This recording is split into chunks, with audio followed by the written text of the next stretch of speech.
சேலத்தின் இன்றைய முக்கிய செய்திகள். நாமக்கல் மாவட்டம் சேந்தமங்கலம் அரசினர் பெண்கள் மேல்நிலைப் பள்ளியில் மக்கள் சக்தி தொண்டு அறக்கட்டளை சாய் பாலமுருகன், செயலாளர் பாலமுருகன் மற்றும் கனரா வங்கி சேந்தமங்கலம், சேலம் அரவிந்த் கண் மருத்துவமனை ஆகியோர் இணைந்து மாவட்ட பார்வை இழப்பு தடுப்பு சங்க உதவியுடன் இலவச கண் சிகிச்சை முகாம் நிகழ்ச்சி நடந்தது. இந்நிகழ்வில் முன்னாள் உதவி செயற்பொறியாளர் ஜவஹர் தலைமையில் கூட்டுறவாளர் கந்தசாமி மற்றும் அரவிந்த் கண் மருத்துவர் முன்னிலையில் மக்கள் சக்தி தொண்டு ராஜேஷ் கண்ணா வரவேற்புரை ஆற்றினார்.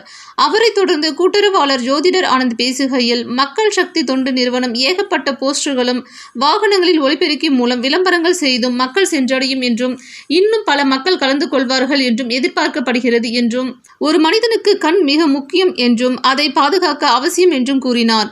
இந்நிகழ்வில் 200க்கும் மேற்பட்ட பொதுமக்கள் கண் சிகிச்சை முகாமில் கலந்து கொண்டனர். இந்நிகழ்வில் கூட்டுறவாளர் முத்துசாமி, அரிமா சங்க தலைவர் விமல், நிர்வாக குழு உறுப்பினர் அருண், மக்கள் சக்தி தொண்டு அறக்கட்டளை பொருளாளர் ரமேஷ், ஆலோசனை குழு முத்துசாமி, ஒருங்கிணைப்பாளர் மோகனசுந்தரம், கனரா வங்கி அலுவலர் கார்த்திக், மனோஜ், வழக்கறிஞர் சசிகுமார் மற்றும் Ilayarasan, Indian medical Ramesh, Nallappa transport Senthilkumar, முன்னாள் PTO நடேசன், சென்னை கார்த்திகேயன், ஆசிரியர் தனபாலன் செந்தில், சமூக பணி வினோத்குமார் ஆகியோர் கலந்து கொண்டு நிகழ்வை சிறப்பித்தனர். இதில் ஏராளமான பொதுமக்கள் கலந்து கொண்டனர் என்பது குறிப்பிடத்தக்கது. வணக்கம் தமிழகம் செய்திகளுக்காக சேந்தமங்கலம் சரவணன்.